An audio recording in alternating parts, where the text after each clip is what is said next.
El Islam, el gran imperio religioso.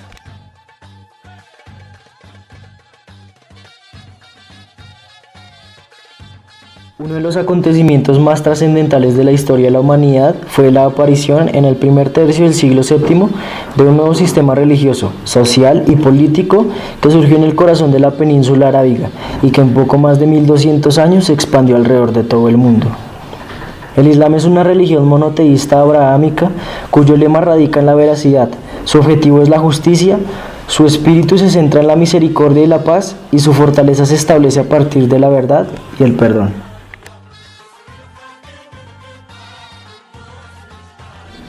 Los seguidores del Islam se denominan musulmanes, quienes atestiguan que Mahoma es el último de los profetas enviados por Alá para sellar la profecía. Además de Mahoma, los musulmanes creen en una cadena de profetas que comenzó con Adán y siguió con Noé, Abraham, Ismael, Isaac, Jacobo, José, Moisés, David, Salomón y por último, Jesús. Principalmente, la emigración islámica, entendida como huida o viaje, se debe a circunstancias necesarias para el beneficio de los creyentes.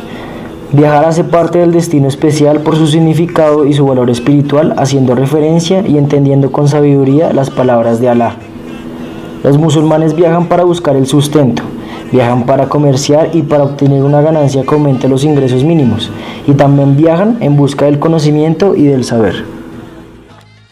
Vino aquí mi abuelo, y mi abuelo trabajó aquí, él vino por turismo nomás. Y yo muchos años aquí trabajando en la calle, luchando y trabajando. Y después me mandó por parte de mi papá para poder ayudarlo y puede trabajar, puede conseguir un trabajo. Y mi papá siguió el trabajo, cogió las cosas, las leyes, los primeros por ejemplo en la vida y creció. Y ya el primero trabajo en la calle, después creció un almacén, segundo y el tercero, hasta tenemos 4 almacenes aquí. Y ese almacenes llevaron muchos años aquí por vender esa ropa de bautizo de primera comunión. Y la calle ya es muy famosa de los árabes en muchos tiempos. Y ya tiene muchos clientes y ya toda la gente viene a ese sector porque es de la gente árabe. Y después mi papá ingresó a Palestina otra vez y se casó con mi mamá e ingresó otra vez a Colombia. Nosotros nacimos aquí, pero volvimos otra vez a Palestina para pues algo general como la tierra de nosotros allá. Crecimos allá y terminamos de estudiar allá.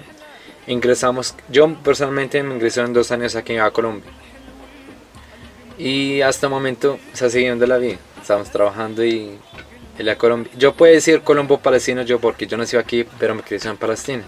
El libro sagrado de la religión islámica es el Corán, que es un texto parecido a lo que es la Biblia para los cristianos.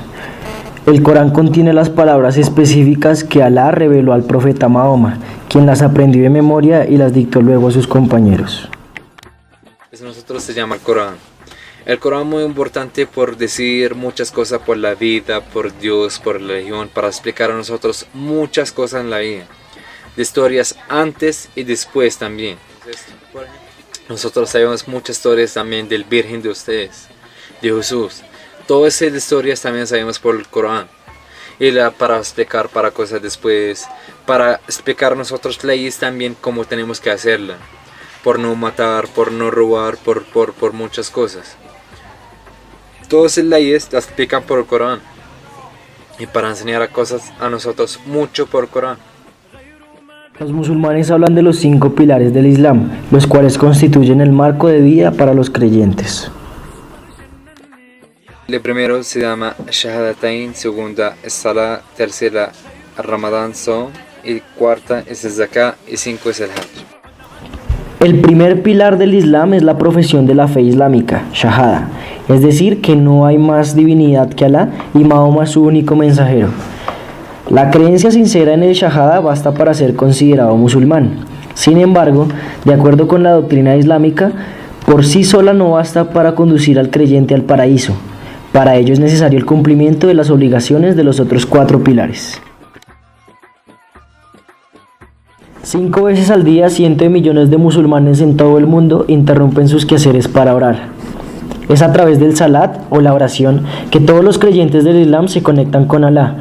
Esto cuando se gira para orar en dirección hacia los 2 templos sagrados de su religión, la Meca y la cúpula de la roca. Debido a que en el Islam no existe ninguna autoridad jerárquica, las oraciones las dirige una persona que conoce el Corán y que además es elegido por la comunidad. Las 5 oraciones contienen versículos del Corán y se rezan en árabe, la lengua de la revelación. También se pueden dirigir a Alá con oraciones personales en la propia lengua del que reza. Cada año durante el mes de Ramadán todos los musulmanes ayunan. En este tercer pilar de la religión islámica, los creyentes deben abstenerse de las comodidades mundanas, aunque sea por un corto periodo de tiempo. Logra una mayor compasión hacia los que sufren hambre, a la vez que profundizan en su vida espiritual. Un mes completo, 30 días, ayunamos apenas que sale el sol, empezamos el ayuno y mientras tanto que se va el sol. Mejor dicho, de las 4:30 en la madrugada hasta las 7:30 en la tarde o en la noche. ¿Qué significa el ayuno a nosotros? Es un ayuno del alma y ayuno del estómago también.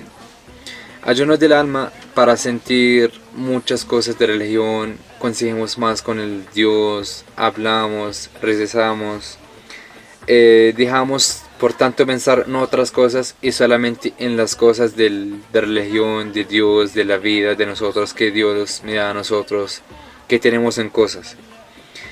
El estómago para sentir el pobre es porque hay mucha gente no tiene que comer, no tienen en todo el año, y nosotros en este mes sentimos a toda la gente para sentir como todo el mundo, como lo hacen el ayuno, todo el mundo son igual. En esta hora nadie se come, entonces el pobre, el rico y toda la gente sientan igual. Los enfermos, los ancianos, los que están de viaje y las mujeres embarazadas o en estado de amamantar a sus hijos tienen el permiso para quebrantar el ayuno y recuperar un número igual de días en el transcurso del año. Si no pueden realizarlo debido a causas físicas, deben alimentar a una persona necesitada por cada día que no cumplieron el ayuno. Aunque el ayuno es muy beneficioso para la salud, se lo considera principalmente como medio de purificación de uno mismo.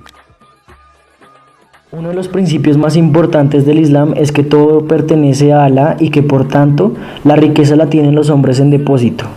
La palabra zakat significa tanto purificación como crecimiento. Nuestra alma se purifica y fomentamos un crecimiento espiritual cuando donamos a la caridad una parte de nuestras posesiones y ganancias. Una persona piadosa también puede dar tanto como quiera y lo hace preferiblemente en secreto. Aunque esta palabra puede traducirse como caridad voluntaria, tiene un significado más amplio. La peregrinación anual a la Meca, el Hajj, es una obligación solo para los que desde un punto de vista físico y económico pueden efectuarla. A pesar de ello, cerca de 2 millones de personas acuden cada año a la Meca desde todos los rincones de la tierra, en una oportunidad única de encuentro para personas de diferentes naciones. La quinta es el Hajj, es ir a Arabia Saudita a la Meca, hacer la oración allá al lado de la copa negra, ayer como las vueltas, y ponerle blanco, es una toalla blanca, tiene que ponerla. Y allá, ¿qué significa la ropa? Es el blanca y el material y todo. Porque, por ejemplo, hay gente que se van allá y no tienen plata y hay gente sí.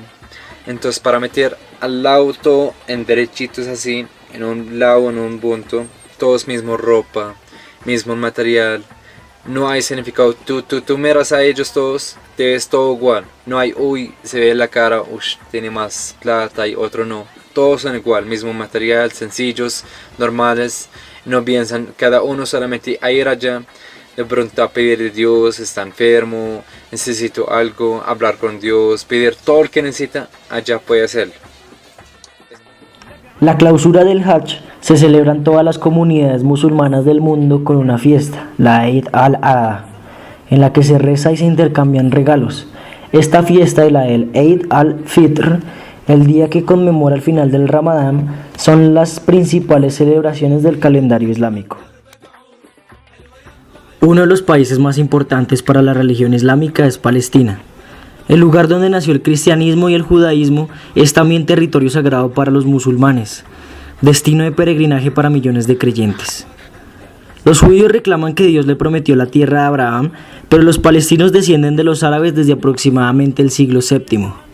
Los judíos durante años han estado sin un territorio fijo y no parecen estar dispuestos a renunciar a sus creencias religiosas.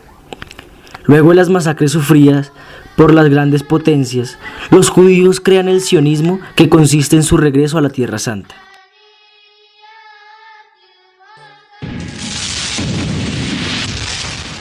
Pues es una causa y una guerra muy grande, llevó mucho tiempo. Es Palestina 27.000 kilómetros y tiene por ahí 6 millones de personas. Bogotá sola tiene 9 millones, por ejemplo. Es un país más pequeño o mucho más pequeño. Entraron Israel como una guerra a nosotros, a matar y a coger una guerra y a coger una tierra de nosotros. El conflicto israelí tiene su origen tras la Primera Guerra Mundial. Los ganadores de esta se repartieron Medio Oriente. Esta división responde más a intereses económicos y de las potencias que religiosos y otros aspectos culturales. Los iraquíes quedaron divididos entre sunitas, Bagdad, gran parte del sur y el este fronterizo con Irak, chiitas, Bagdad, gran parte del sur y el este fronterizo con Irán, y kurdos al norte. Estas diferencias han creado una fuerte tensión en el territorio, el cual ya está por completar un siglo de conflicto. La diferencia radica en las creencias religiosas de estos grupos.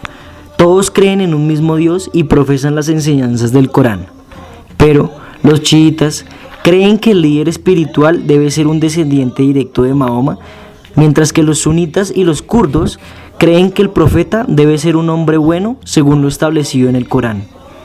Entre los sunitas y los kurdos no hay diferencias aparentes, pero existe una fuerte rivalidad desde hace muchos años.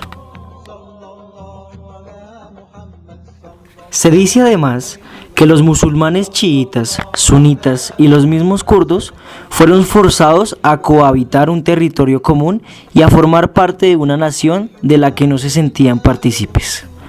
Por eso, la única manera de mantener un país bajo control y un gobierno central coherente era implementando un régimen déspota, cosa que Saddam Hussein entendió a la perfección. Además, las Naciones Unidas les asignaron una porción de Israel habitada por árabes palestinos a los judíos. Los árabes se encontraron en desacuerdo con la decisión de la ONU, iniciando un periodo de gran tensión que no cesa en la actualidad. Las primeras demostraciones violentas ocurrieron por parte de los judíos luego de la Segunda Guerra Mundial, pues aunque Inglaterra les había prometido un territorio, no fue bajo los parámetros establecidos con anticipación y recibieron una actitud de rechazo por parte de los palestinos. Cuando la violencia de ambas partes se vuelve incontrolable, Inglaterra pasa el caso a las Naciones Unidas y se decide dividir Palestina en dos estados, uno árabe y otro judío. La Nakba o catástrofe ocurre cuando la mitad de los árabes son desalojados de sus territorios, la mayoría hacia la Franja de Gaza.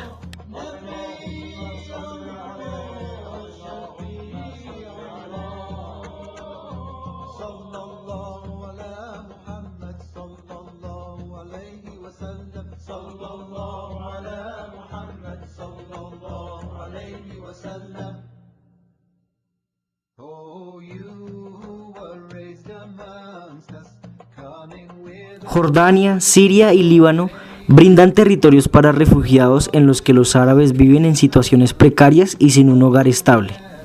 En este momento se ven amenazados y su única salida es iniciar la migración a países europeos y americanos. La migración de musulmanes a otros países por episodios de violencia y problemáticas ha sucedido en varias oportunidades a lo largo de la historia. Es preferible hablar de su presencia en las últimas décadas del siglo XIX, época en la cual el Imperio Romano se hallaba en decadencia. Muchas de las personas decidieron escapar de la violencia y de las problemáticas y buscaron establecerse en países como lo es Colombia. En el siglo XX los musulmanes crearon comunidades y centros de reunión en distintas ciudades del país, lo que condujo a lo que hoy en día es conocido como el centro islámico de las ciudades más importantes del país. El número de colombianos conversos ha aumentado en el curso de los años. En Buenaventura, la mayor parte de los musulmanes son afrocolombianos, y en Bogotá se aproxima que el número de conversos iguala al de los inmigrantes y sus descendientes. Buenas tardes, mi nombre nombre es Enrique Huelvas. Yo vengo de una familia franco-ibero-marroquí. Crecí en un hogar en donde mi padre practicaba el Islam por la educación que le inculcó mi abuelo, que era nativo de Casablanca. Mi padre también nació en la misma ciudad y pues crecí con los preceptos del halal, del Corán y todas las costumbres que se adoptaban en el mundo islámico. El principal impacto fue como tratar de esconder esa cultura. Es difícil, ya que en Colombia no tenemos las suficientes mezquitas o el suficiente espacio adecuado para realizar las abluciones o el Ramadán o peregrinar.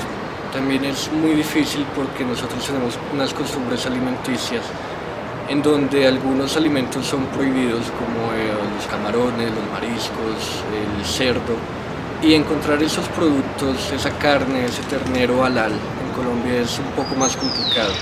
No hay que confundir el término halal con kosher porque tenemos otros preceptos totalmente diferentes y ha sido complicado más que todo en ese aspecto. Ya después es complicado en la educación llegar a un colegio y decir yo soy musulmán, en donde la gente te ve como extraño, como hey, él no cree en el mismo Dios, y no investigan más a fondo en lo que consiste la religión. Ha sido difícil también por el aspecto académico, en donde a veces uno se siente como rechazado por los planteamientos que uno tiene o discriminado por apoyar una religión en donde la gente se hace un tabú y te tildan a ti de algo de terrorista para practicar una religión. Más que ceñirse a unas reglas estrictas, uno debe tener es una creencia de que hay un Dios supremo o tener un criterio moral, unos valores islámicos, en vez de estar como ceñido a una costumbre muy estricta, en donde te limiten, en donde no te sientas con la suficiente libertad. Vino aquí mi abuelo y mi abuelo trabajó aquí. Él vino por turismo nomás. Nosotros nacimos aquí, pero volvimos otra vez a Palestina para pues algo general, como la tierra de nosotros allá. Crecimos allá y terminamos de estudiar allá. Ingresamos, yo personalmente me ingresé en 2 años aquí a Colombia. Y hasta el momento se sigue siguiendo la vida. Estamos trabajando y en la Colombia. Yo puedo decir Colombo palestino yo porque yo nací aquí, pero me crecí en Palestina.